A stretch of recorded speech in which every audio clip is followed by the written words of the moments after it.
দিয়া ধরে তবে খাতে যেমন লাগে মিঠা এই জমায় পাকা আদরে এই খাতে যেমন লাগে মিঠা এই জমায় পাকা আদরে তবে তেমনি বটে এই যার কালে ভালোবাসা তবে তেমনি বটে ভালোবাসা পাকলে পরে গা ধরে লো পাকলে পরে গা ধরে ভালোবাসা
আপনারা শান্তভাবে সুষ্ঠুভাবে ধৈর্য নিয়ে বসে পড়ুন।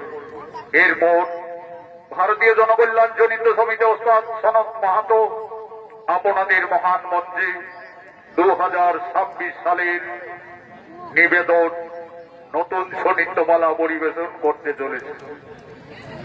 সম্পূর্ণ মহাভারত পুরাণের অবলম্বনে এই পালা মঞ্চস্থ করা হবে। নাচে গানে পালার মধ্যে যদি কিছু ভুল ভ্রান্তি হয়ে থাকে আপনারা সকলেই নিজ গুণে ক্ষমা করবেন। এই আশা এই ভরসা নিয়ে আমরা মঞ্চস্থ করব। মহাভারত পুরাণের অবলম্বনে নৃত্যরূপে এই পালার নাম রাখা হল রাজা পরীক্ষিতের ব্রহ্মসাপ ও জন্মেঞ্জয়ের সর্বযজ্ঞ।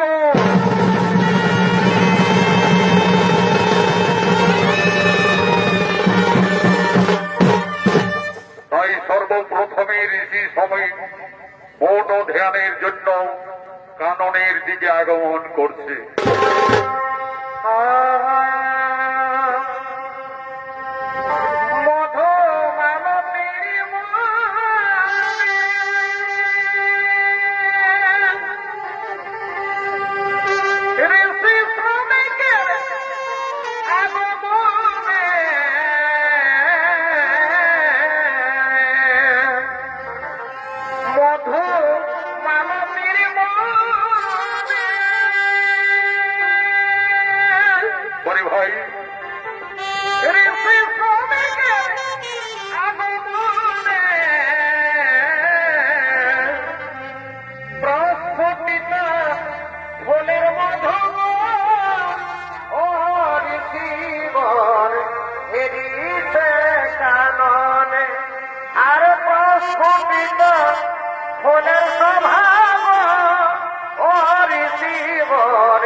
কাননের দিকে আগমন করেছে। শ্রমিক ঋষির অভিনয়ে মানিক কৈবর্ত।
ঘোর মৌন ধ্যানে রত হলে। এমন সময় হস্তিনার মহারাজ পরীক্ষিত আজ শিকার করার জন্য এই কাননের দিকে আগমন করছে।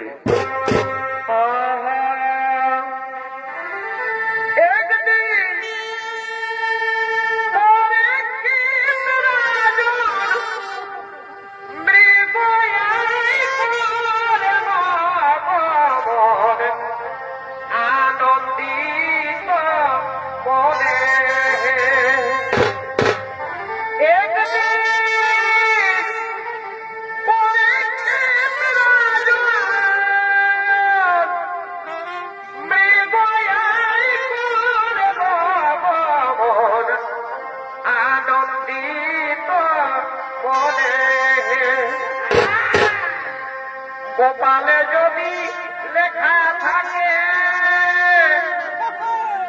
আজ পড়বে রাজা ব্রহ্মধামে, কপালে যদি লেখা থাকে আজ পড়বে রাজা ব্রহ্মধামে। করতে পারে কোন জনে সোনা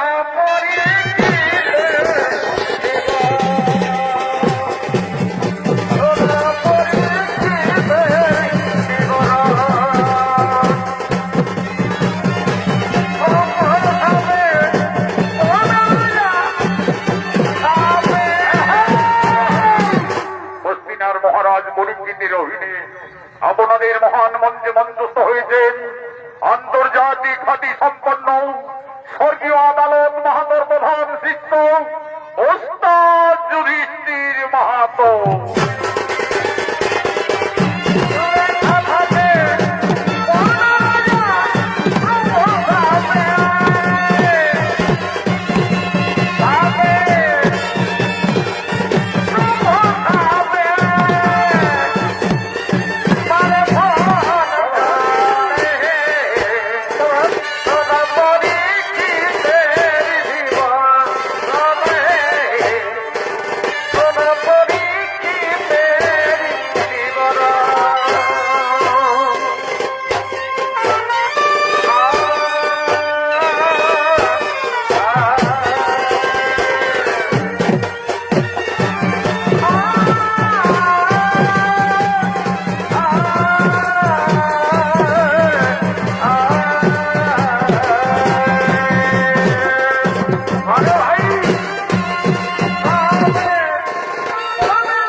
ওই তো একটি হরিণ শাবক এইদিকে ঝর্ণার জল পান করছি। এই সময় আমি সেই হরিণকে তীর বিদ্ধ করে আনন্দে প্রাসাদে নিয়ে যাব।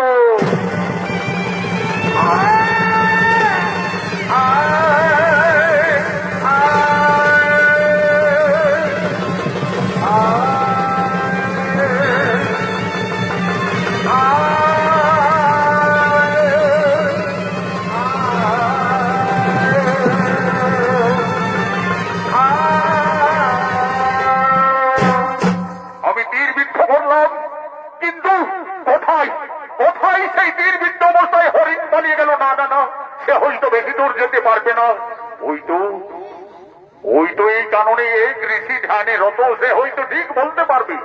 ঋষি বল, আমি হস্তিনার মহারাজ বলেছি, আপনার এই সম্মুখ দিয়ে একটি তীর বিদ্ধ অবস্থায় হরিণ পালিয়ে গেল। আপনি দেখলেন কোন রাস্তা দিয়ে গেল? ঋষি বল, আপনাকে আমি জিজ্ঞাসা করছি, আমি হস্তিনার মহারাজ বলেছি, আপনি উত্তর দিন। না ঋষিবর, আমার কথার তুমি উত্তর দিলে না। ধ্যানের রত থাকলে তুমি ভালো করে ধ্যান করো। ওই তো একটি মৃত সাপ জড়িয়ে রয়েছে। আমি মুনিবরের গলায় এই মৃত সাপ জড়িয়ে দেব। আজ তাকে রুদ্রাক্ষের মালা ভালো করে দেব। ঋষিবর, আমি তোমার গলায় আমার কথার উত্তর না দেওয়ার জন্য আজ তোমার রুদ্রাক্ষের মালা পরিয়ে দিলাম। তুমি ধ্যান করো, ধ্যান করো, ধ্যান করো।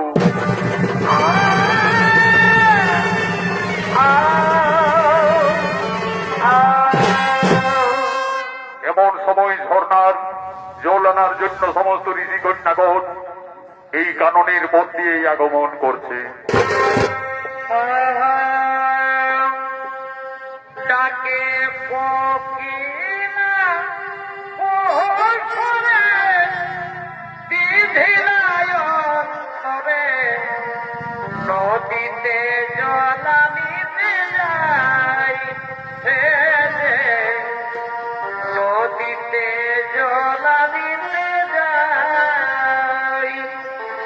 ডাকে পকিনা ওরে দিধিরায় তবে নদীতে জলানিতে যাই, নদীতে জলানিতে যাই। আজ সমস্ত ঋষি কন্যাগণ আজ ঝর্ণার জল আনার জন্য তারা এই কাননের মধ্যে আগমন করছে।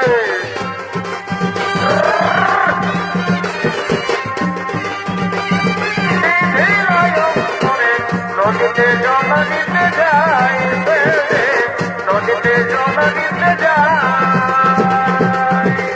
পাখতে বগনি পাখতে বগনি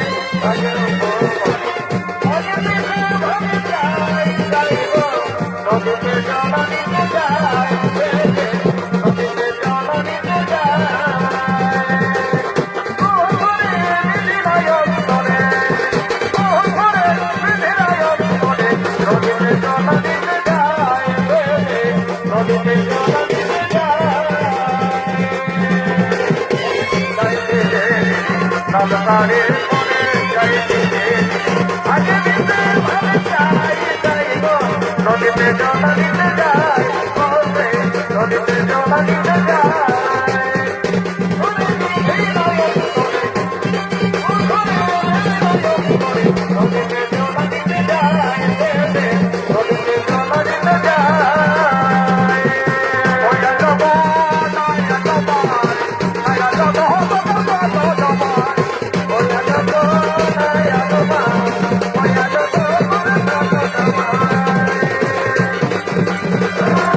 দিয়েছে। এ হলো কর্ম। কে কোন দুরাচারী করলো? দেখি তার পুত্র কোথায়? সিংহী, সিংহী তুমি কোথায়? কি হলো?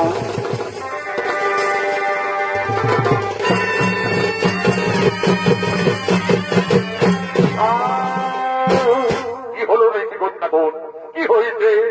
ওই দেখো সিংহী, তোমার পিতার গলায় কে যেন মৃত সাপ জড়িয়ে দিয়েছে।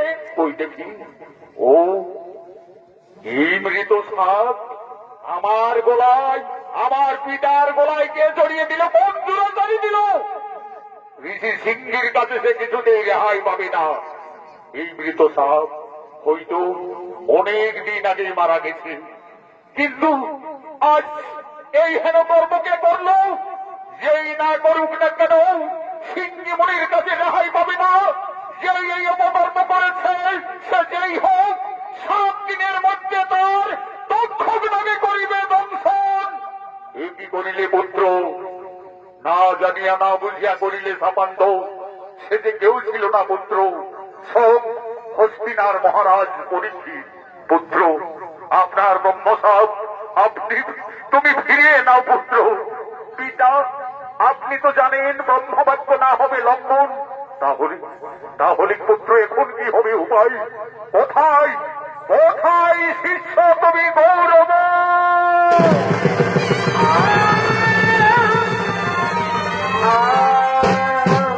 আদেশ করুন গুরুদেব। শোনো গৌরব, আমরা মহা বিপদে পড়ে গেছি। না জানিয়ে না বুঝিয়া পুত্র সিংহী দিল অভিশাপ। পরীক্ষিত রাজার সত্য দিবসে হবে দক্ষিণার দক্ষণ। যাও, আর বিলম্ব না করে আমরা যে রাজ্যে বসবাস করে রয়েছি, সেই হস্তিনার মহারাজ যদি পরীক্ষিতের ব্রহ্মসাপ যদি লঙ্ঘন করতে পারে, সর্পদংশন থেকে যদি রক্ষা পেতে পারে, এই আদেশ তুমি রাজসভায় পৌঁছিয়ে দিবে। যাও, তাই হবে গুরুদেব। আমি এক্ষুনি যাচ্ছি সেই হস্তিনার রাজসভায়। হে ভগবান, হে ভগবান, হে ভগবান, বিধির বিধান কোনদিন না হই লঙ্ঘন। তাহলে কি নিশ্চয়ই মরিবে পরীক্ষিত রাজার হইবে সর্বদংশন। না না না না না না, আর ভালো লাগে না, আর ভালো লাগে না।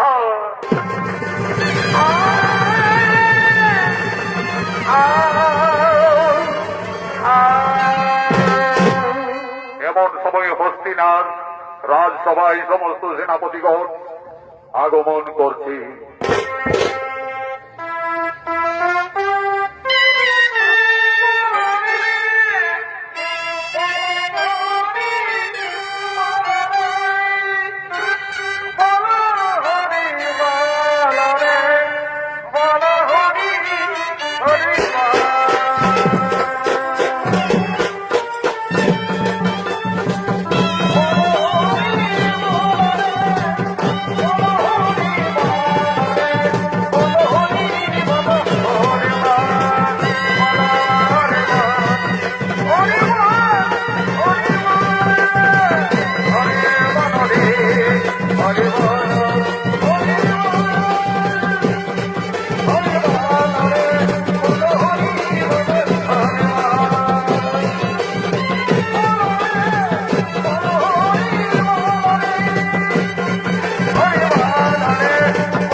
সেনাপতিগণ সকলে আনন্দে রয়েছেন।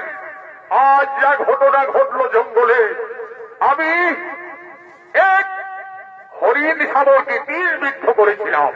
তারপরে যা ঘটল না, সেই তীরবিদ্ধ অবস্থায় হরিণ জঙ্গলে পালিয়ে যায়। আমি এক ঋষি ধ্যানে ছিলেন, আমি জিজ্ঞাসা করলাম, কিন্তু আমার কথার কোনো উত্তর দিল না। আমি ক্রোধে বসে ভর্তি হয়ে মৃত সাপ জড়িয়ে দিয়েছি।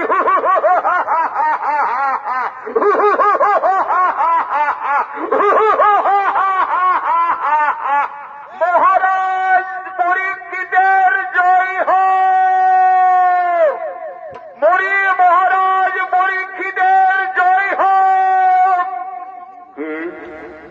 এই রাজসভায় পরীক্ষিত পরীক্ষিত বলে আমি শ্রমিক ঋষির শিষ্য গৌরব। কি হয়েছে, কি হয়েছে ঋষি? মহারাজ, আপনি কালকে জঙ্গলে শিকারে গেছিলেন, আর সেই শিকারে গিয়ে শ্রমিক ঋষির পুত্র সিংহী আপনাকে অভিশাপ দিয়েছে মহারাজ। কি বলো, কি বলো ঋষি কুমার, আমাকে শ্রমিক ঋষির পুত্র অভিশাপ দিয়েছে? হে মহারাজ, অভিশাপ দিয়েছে। আপনি সর্প জড়িয়ে দিয়েছিলেন শ্রমিক ঋষির গলায়, তাই ক্রোধে বসে ভর্তিপূর্ণ হয়ে ঋষি সিংহী অভিশাপ দিয়েছে 7 দিনের মধ্যে তক্ষক নাগ আপনাকে দংশন করবে। তাই তো ব্রহ্মসাপ, ব্রহ্মসাপ 7 দিবসে তক্ষক নাগাই করিবে। তাহলে এখন কি হবে সেনাপতিগণ? মহারাজ, চিন্তার নহে তো কারণ, চিন্তা আপনি করবেন না মহারাজ, আপনি চিন্তা করবেন না।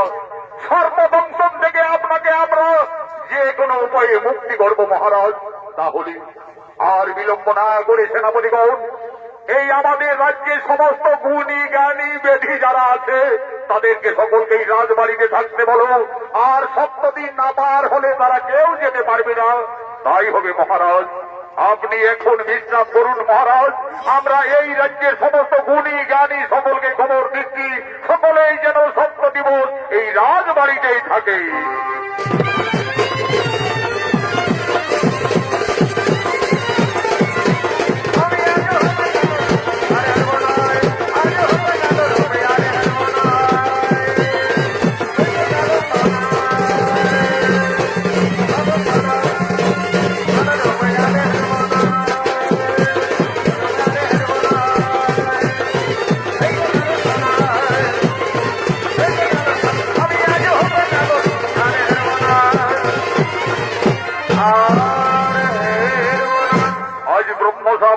পরীক্ষিত রাজার 7 দিবসের মধ্যে সর্পদংশন হবে এবং তক্ষক নাগ তাকে দংশন করবে।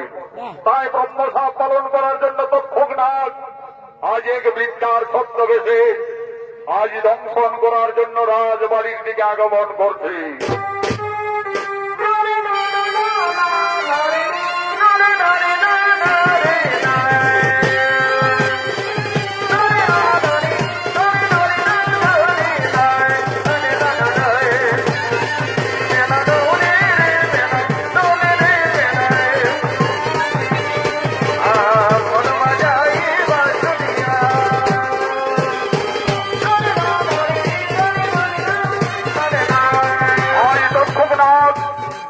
ব্রহ্মসাপ পালন করার জন্য আজ পরীক্ষিত রাজাকে দংশন করার জন্য বৃদ্ধার ছদ্মবেশে আগমন করেছে।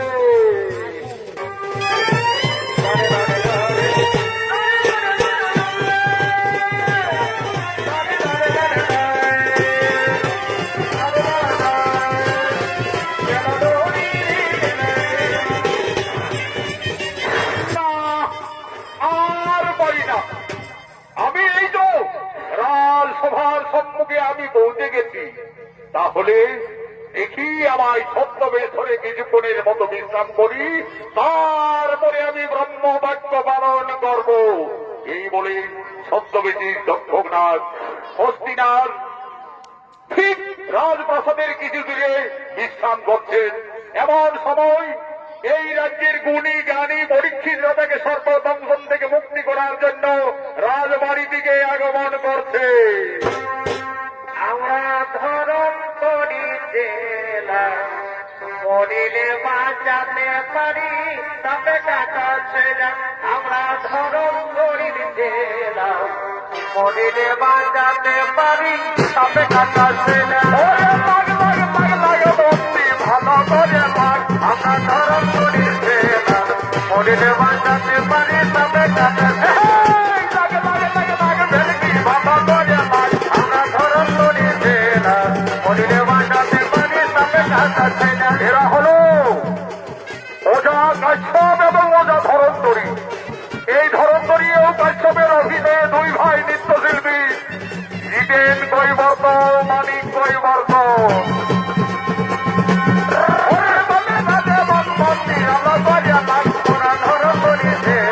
মরিলে বাঁচাতে পারি তবে টাকা ছেড়া ওরা ধরম করি দিলাম মরিলে বাঁচাতে পারি তবে টাকা ছেড়া মরিলে বাঁচাতে পারি তবে টাকা ছেড়া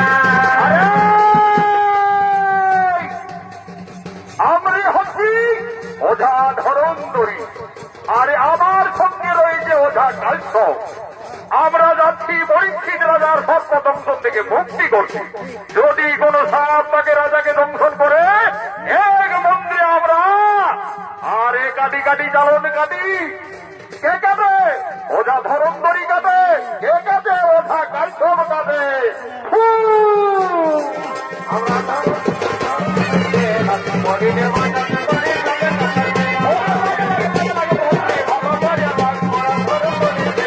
মরিলে বাঁচাতে পারি তবে টাকা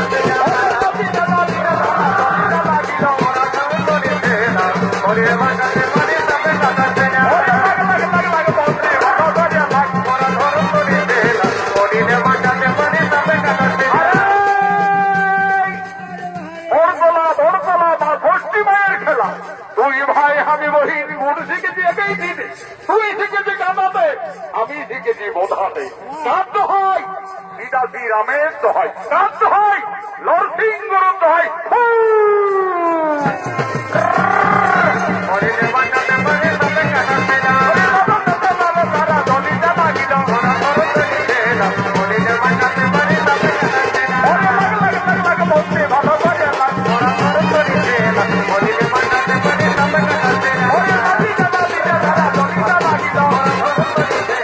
মরিলে বাঁচাতে পারি তবে আজ ছদ্মবেশী দক্ষক নাগ সেই গণিতের পরীক্ষা করার জন্য আজ বৃদ্ধার বেশে। এ বাবারা, তোরা কোথা যাবে? আমরা যাচ্ছি বুড়িমা। পরীক্ষিত রাজার নাকি ব্রহ্মসাপ হয়েছে, সর্বদংশনে মৃত্যু হবে। তাই আমি ওঝা ধরন্তরী আর এ হচ্ছে ওঝা কাশ্যপ। আমরা রাজবাড়ির দিকে যাচ্ছি। এ বাবারা, তোরা যে গুণী, কেমন ওঝা, আমিও তো যাচ্ছি রাজবাড়িতে। তাহলে দেখি তোমরা কত বড় গুণী। আমি ওই দেখো বটবৃক্ষকে আমার মন্ত্রের দ্বারা আমি তাকে শেষ করে দেব। তোমরা মন্ত্র বলে আবার বাঁচাতে পারবে? নিশ্চয়ই পারবো বুড়িমা, নিশ্চয়ই পারবো। শত শত বৃক্ষকে যদি তুমি মারতে পারো, আমরা সঙ্গে সঙ্গে মন্ত্র শক্তির সাহায্যে আমরা ঘুরিয়ে বাঁচিয়ে তুলব। সঙ্গে সঙ্গে আজ ছদ্মবেশী দক্ষক নাগ সেই বটবৃক্ষকে তার ক্রোধ নেত্রে সে মারতে চলেছে।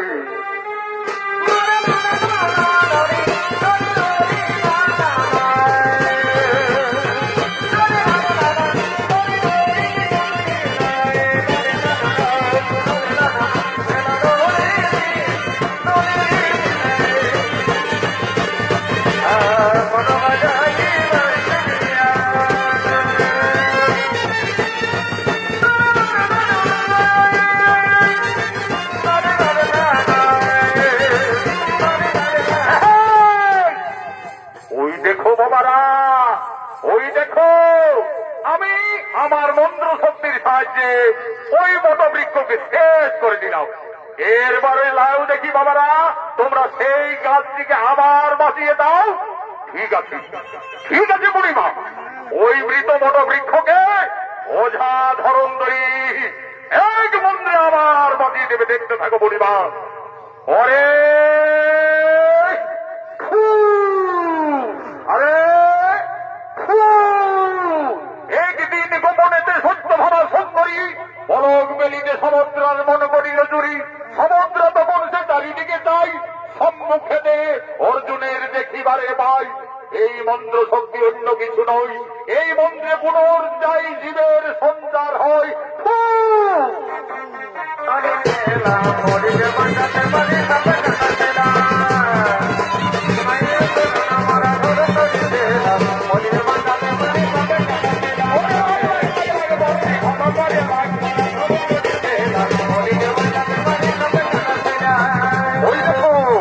ওই দেখো বুড়িমা আবার তোমার মৃত মত বৃক্ষকে আমরা বাঁচিয়ে তুললাম কই দেখি বুড়ি বাবারি আবার বাঁচিয়ে তুললো এই ওঠা কাছ এই বুড়ি মনে হই সামান্য বুড়ি নয় আমরা এত জায়গা ঘুরেছি কিন্তু এই বুড়ির মতো গুণী জ্ঞানী বুড়ি কোথাও দেখি না নিশ্চয়ই কোনো মায়া ধরি এই বুড়ি তোমার বাড়ি কোথায় হে বাবারা আমার বাড়ি নেই এই বুড়ি এর এই কাছ ওই যে নিশ্চয়ই এই বুড়ি কোনো মায়াধর তার জীবটা যেন কাদা দেখা যাচ্ছে এই বুড়ি সত্যি করে বল তুই কোন মায়াধরি বুড়ি ওঠা ধরিত্রীর চোখকে ফাটিয়ে দিতে পারবি না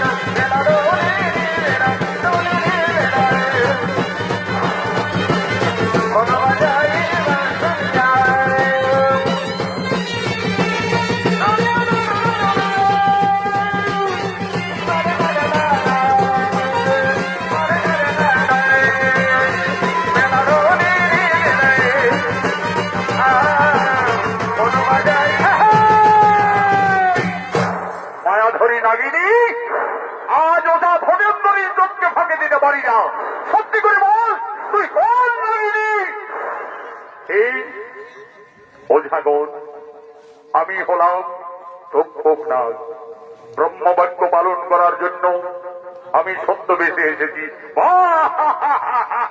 ওরে ওরে তক্ষক নাগ আজ আমাদের মন্ত্র শক্তির জন্য তুই ধরা পড়ে গেছিস তোকে আর কোথাও যেতে হবে না এইখানে তোকে ধুলা পড়া দিয়ে আমরা সত্যদিন এইখানে আবদ্ধ করে রাখবো শোনো যদি ব্রহ্ম সাপ ব্যর্থ হই সমস্ত নাগকুল বিনাশ হয়ে যাবে আমার করজোড়ে মিনতি ব্রহ্ম সাপ আমাকে পালন করতে দিন না না না না না না না না তক্ষক নাগ না হতে পারে না আমরা এত বড় অধর্ম করতে পারবো না শোনো ওঝা ধরন্তরী তোমাদের মহারাজ পরীক্ষিতের জীবন বাঁচলে এক রাজার ধন পাবে আমি তক্ষক নাগ কথা দিচ্ছি আমি তোমাদের 7 রাজার ধন দেব তাহলে একটি শর্তে তোমায় ছেড়ে দিতে পারি কিন্তু আমাদের কথা রাখবে তো বলো ঝাগন কি বলতে চাইছো তোমার মাথার মণি যদি দিতে পারো তাহলে না হয় আমরা বাড়িয়েই ফিরে যাব ঠিক আছে ও ঝাগন এই নাও আজ আমার মাথার মণি আমি তোমাদের দিলাম আমাকে একটু সাহায্য করবে ও সাধারণ করি সত্য বেশে আমি থাকবো বদরিকা ফলের ভিতরে আর তুমি সেই বদরিকা ফল মহারাজ পরীক্ষিতকে বলবে খাও যেই না মহারাজ পরীক্ষিত খেতে যাবে আমি সর্প ধারণ করে দংশন করব তাই চলো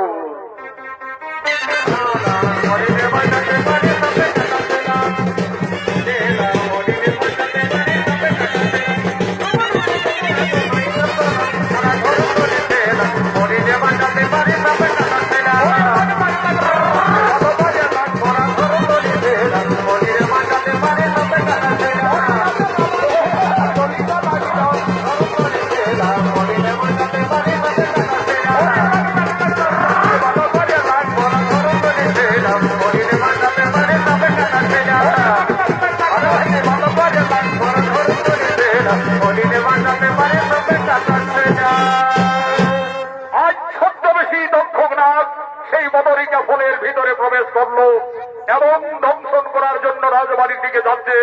এদিকে রাজসভায় সমস্ত সেনাপতিগণ পরীক্ষিত রাজাকে বাঁচাবার জন্য আগমন করছে।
মহারাজ, আপনার আদেশ অনুযায়ী রাজ্যের সমস্ত গুণী জ্ঞানী ওঝা সকলে আসছেন মহারাজ।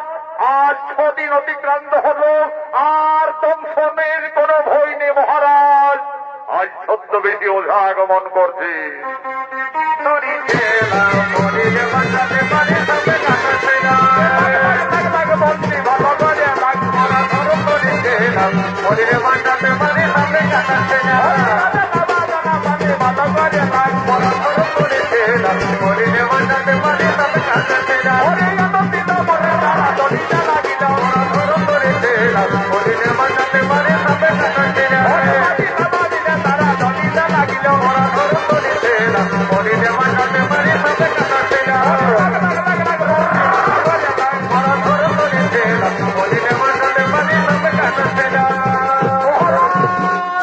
মহারাজ, আপনি চিন্তা করবেন না, আমি এসে গেছি মহারাজ। আর আপনার সর্বদংশনের কোনো ভয় নেই মহারাজ। বহু পরিশ্রম করে আপনার জন্য আমি এক মদরিকা ফল নিয়ে এসেছি মহারাজ। এই ফল যদি আপনি সেবন করেন তাহলে কোনো নাগ দংশন করলেও বিষ লাগবে না মহারাজ। এই নিন মহারাজ, এই নিন মহারাজ, আপনার জন্য আমি বহু পরিশ্রম করে বদরিকা ফল নিয়ে এসেছি। ওই দেখি তোমার বদরিকা ফল। এই ফল সেবন করব, আমি সেবন করব, তাহলে আমি নিশ্চয়ই বাঁচব, তাহলে আমি নিশ্চয়ই বাঁচব। একই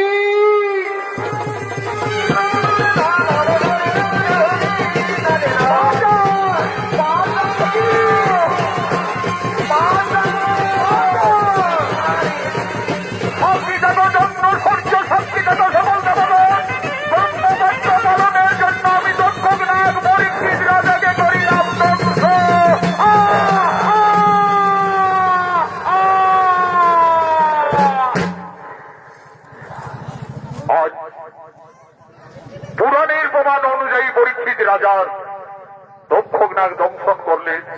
এই সেনাপতিগণ ব্রহ্মবাক্য না হলো লক্ষণ, আমাদের মহারাজের মৃত্যু ঘটল। চলো আর বিলম্ব না করে আমরা মহারাজের যত সিদ্ধ আমরা সৎকর্ম করব। চলো আমরা মহারাজের সৎকর্ম করব। চলো হরি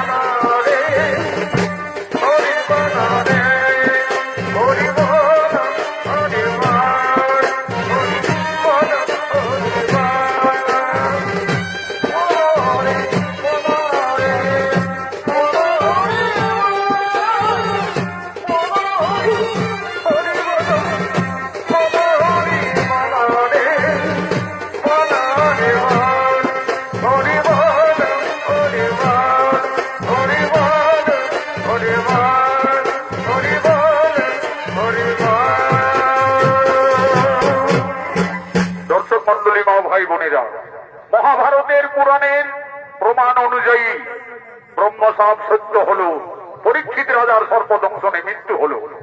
তারপরে হস্তিনাথ রাজা হই, তার পুত্র জন্মেঞ্জয়। জন্মেঞ্জয়ের মনে দুঃখ হল আমার পিতার প্রতিশোধ নেয়া।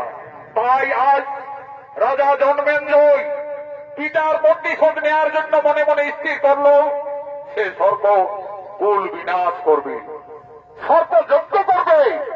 আজ পরীক্ষিত সমস্ত মুনিদের সঙ্গে করে সর্পযজ্ঞ করার জন্য আজ পরীক্ষিতের পুত্র জন্মেঞ্জয়ী মহারাজ আগমন করছে।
আমি মনে মনে স্থির করেছি আমার পিতার প্রতিশোধ নেব। তাই আমি মহারাজ জন্মেঞ্জয়, আমার পিতার হয়েছে সর্পদংশনে মৃত্যু, পিতৃহত্যার প্রতিশোধ নিতে আমি এই মুহূর্তে সর্পযজ্ঞ করব। আপনার আর বিলম্ব না করে রীতি নিয়ম অনুযায়ী সর্পযজ্ঞ আরম্ভ করুন। আজ জন্মেঞ্জয় মহারাজের আদেশে সমস্ত মুনি ঋষি আজ হস্তিনানগরে সর্পযজ্ঞ শুরু করলেন। ও নমো ও নমো ও নমো অগ্নিদেবায় নমো নমঃ। এই জন্মেঞ্জয়ের মহাসর্পযজ্ঞে আজ যে যেখানে আছেন সর্প সেই অগ্নিকুণ্ডের দিকে আসছে।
মহারাজ জন্মেঞ্জয়ের জয়ী হোক।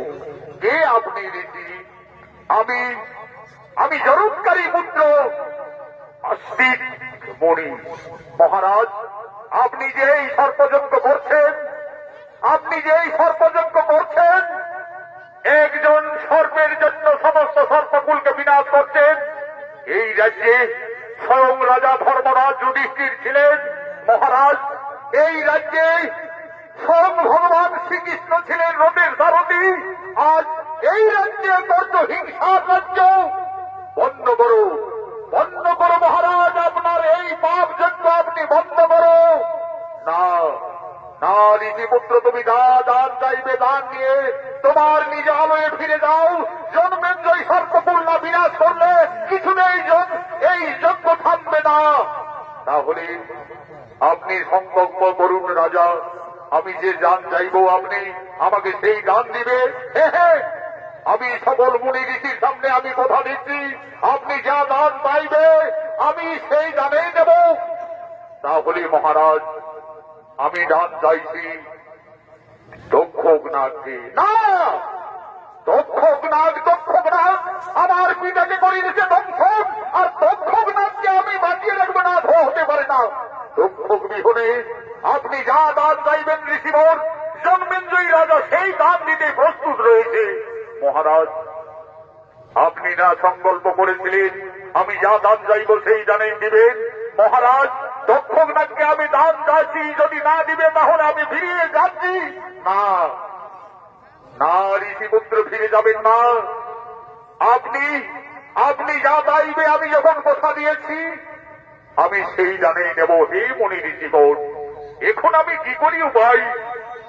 মহারাজ আপনি বন্ধ করুন এই সর্পযজ্ঞ। ঋষি আস্তিক ঠিকই বলেছে মহারাজ, তোমার পিতা পরীক্ষিত রাজার ব্রহ্মসাপ ছিলেন, তার আয়ু ছিল সেই দিনেই শেষ। তাই ঋষি আস্তিক ঠিকই বলেছে মহারাজ। তাহলে আমি যখন কথা দিয়েছি তখন আমি নিশ্চয়ই দক্ষক নাগকেই আমি দান দিচ্ছি। ঋষিকুমার, নিশ্চয়ই দক্ষক নাগকেই আমি দান দিচ্ছি। তাই হবে। তাহলে এক্ষুনি এই মুহূর্তে সর্বযজ্ঞ বন্ধ করুন। আজ ঋষি আস্তিকের আদেশে জন্মেঞ্জয়ের সর্বযজ্ঞ বন্ধ হল। আজ সমস্ত নাগকুল আনন্দ হল। আজ সমস্ত নাগকুল আবার পাতালে নাগ উৎসব পালন করছে।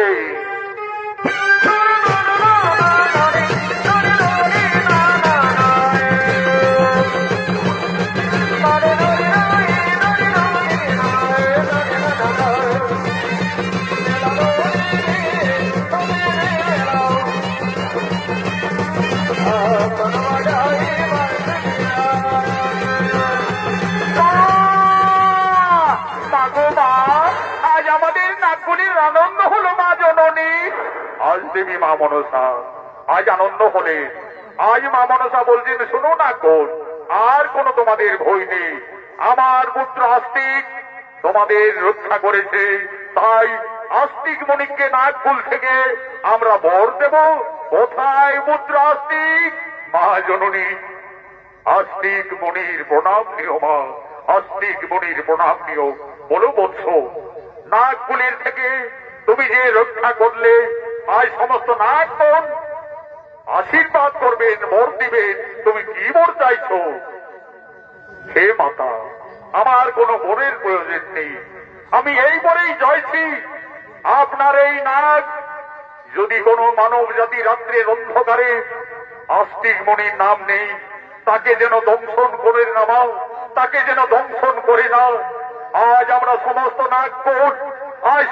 নাগকুল আমরা শপথ করছি, যদি কেউ আস্তিক মণির নাম নেই তাহলে আমরা তার কাউকে দংশন করব না। আনন্দ হলো আজ পাতালে নাগ উৎসব করে। বলছেন, জয় মা মনসার দেবী কি, জয় ঋষি আস্তিক কি, জয় জয় মা মনসা, জয় বিবাহী বন্দনা করি ভগবান।